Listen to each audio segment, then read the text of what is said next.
కనిపిస్తుంది. ఎంజీరావు గారు, ఈ యుద్ధం తర్వాత ఇరాన్లో సిచ్యువేషన్ ఏ రకంగా ఉంది ప్రస్తుతం? అండ్ ఖమేనీ పరిస్థితి ఏంటి? ఖమేనీ కొనసాగుతారా సుప్రీం లీడర్గా, లేకపోతే అక్కడ ప్రజాస్వామ్య ప్రభుత్వం ఏదైనా వచ్చే అవకాశం ఉందా? రెజిమ్ చేంజ్ అవుతుందా? అవునండి, ఇప్పుడు ఇరాన్ ఏంటంటే గత 12 రోజులుగా జరిగిన యుద్ధంలో చాలా నష్టపోయింది. ఎంత నష్టపోయిందంటే టెహ్రాన్ కూడా చాలా వరకు బిల్డింగ్లు అయ్యి కొలాప్స్ అయిపోయింది. అక్కడ యొక్క ఇన్ఫ్రాస్ట్రక్చర్ అసలే తక్కువ ఉంటుంది, ఇన్ఫ్రాస్ట్రక్చర్ దెబ్బతింది. ఆయిల్ సప్లై చేసే పెద్ద రిఫైనరీస్ దెబ్బతింది. యుద్ధం కూడా పరువు పోగొట్టుకుంది చాలా వరకు. ఎందుకంటే ఇజ్రాయెల్ ద్వారా వచ్చి ఇరాన్లో ఉన్న ప్రతి ప్రాంతాన్ని నిన్న ఇజ్రాయెల్ అటాక్ చేయడం జరిగింది గత 12 రోజులుగా. సో చాలా పరువు పోయింది. ఆల్రెడీ బక్క చిక్కిన ఆర్థిక వ్యవస్థ మీద మూలిగే నక్కపై తాడిపండు పడ్డట్టు ఇజ్రాయెల్ వచ్చి పడిపోయిందనమాట. సో చాలా నష్టపోయింది. దాన్ని తిములుకోవడానికి సంవత్సరాలు పట్టే అవకాశం ఉంది. ఇంకా ఆంక్షలు అలాగే ఉన్నాయి, సరైన ఒప్పందం జరగలేదు. ఇప్పుడు మరి ఇరాన్లో పరిస్థితి ఎలా ఉండబోతుంది అంతర్గతంగా అంటే ఆర్థికంగా ఇంకా చిక్కిపోద్ది, ఆర్థిక వ్యవస్థ పడిపోయింది. ఇప్పుడు ఆయతుల్లా అలీ ఖమేనీ సుప్రీం లీడర్గా ఉండరా అంటే ఇక్కడ ఒకటి చెప్పవచ్చు. అసలు ప్రజలు ఇతరులను ఆదరిస్తారా లేదంటే ఇక్కడ ఒక్క విషయం ఖచ్చితంగా చెప్పేది ఏంటంటే ప్రజల దృష్టిలో ఆయతుల్లా ఖమేనీ హీరో.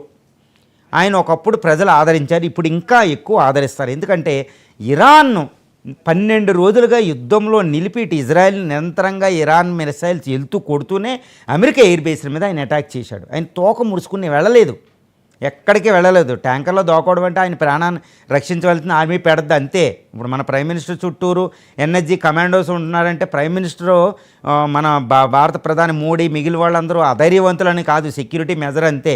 బంకర్లో పెడతారు. నేను చెప్పాను కదండి, అమెరికా మీద WTC టవర్ మీద 2001లో అటాక్ జరిగేటప్పుడు అమెరికన్ ప్రెసిడెంట్ WG బుష్ నెబ్రస్కాని ఎయిర్ బేస్కి వెళ్ళి దోకున్నాడు బంకర్లో. అమెరికా అధ్యక్షుడు దోకోవాలి, వాళ్ళ రక్షణ చాలా ఇంపార్టెంట్. లేకపోతే దేశం ఓడినట్టే, ఏదో సెస్లో రాజు ఓడిపోయినట్టే ఉంటే ఎలా ఉంటుంది అలాగా. సో ఖమేనీ ధైర్యంగా ఇరాన్ ముందు పెట్టి ఇజ్రాయెల్ని ఎదుర్కొంటూనే అమెరికా ఎయిర్ బేస్ని ఆయన అటాక్ చేశారు, ప్రజలను అలా నిలబెట్టారు.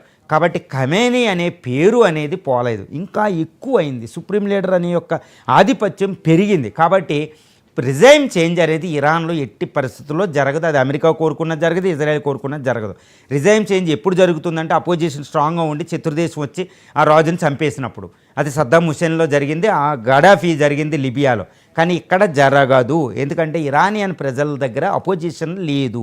ఖమేనీని సుప్రీం లీడర్ని వాళ్ళని ఇంకా ఎక్కువ ఆదరణ వాళ్ళకే ఉంది.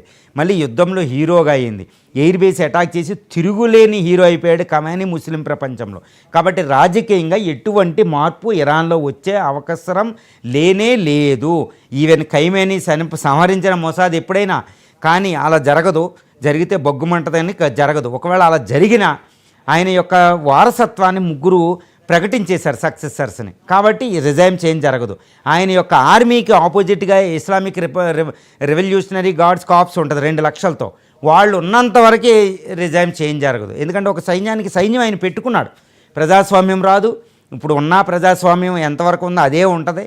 ఇరాన్లో పరిస్థితులు మారవు, కాకపోతే ఆర్థికంగా చితికింది కాబట్టి గ్రోత్ రేట్ పడిపోతుంది. కానీ అక్కడ ఇండియా చైనాలు ఎక్కువ పెట్టుబడి పెట్టడానికి, ఇరాన్లో పెట్టుబడి పెట్టడానికి రెడీగా ఉన్నాయి. ఎందుకంటే అక్కడ ఆయిల్ అనేది అట్రాక్షన్ కాబట్టి.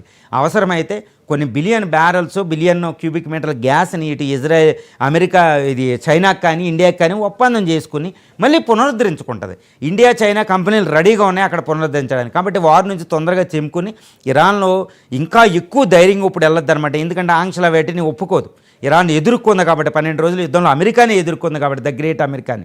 కాబట్టి ఇరాన్లో పెద్ద పరిస్థితులు మారవు. కాబట్టి ఆర్థికంగా ఫస్ట్ కష్టాలున్న తెములుకుంటుంది. ఇండియా చైనాలు రెడీగా ఉన్నాయి, అటు రష్యా రెడీగా ఉంది. కాబట్టి ఇరాన్ పరువు పెరిగింది. కాబట్టి ఇరాన్లో ఎటువంటి మార్పులు వచ్చే ప్రసక్తి లేదండి. ఖమేనీయే అధ్యక్షుడిగా సుప్రీం లీడర్గా ఉంటారు.